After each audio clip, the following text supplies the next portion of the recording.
The broken clock.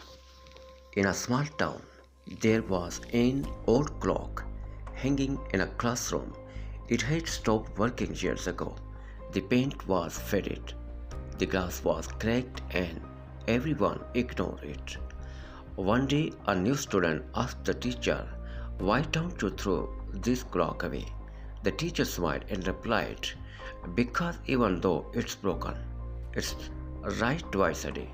The class laughed, but the teacher continued, "Never think you are useless just because you feel broken. Even a stopped clock has value. What matters is not perfection, it's purpose." From that day, whenever the students felt like giving up, they looked at the broken clock and remembered.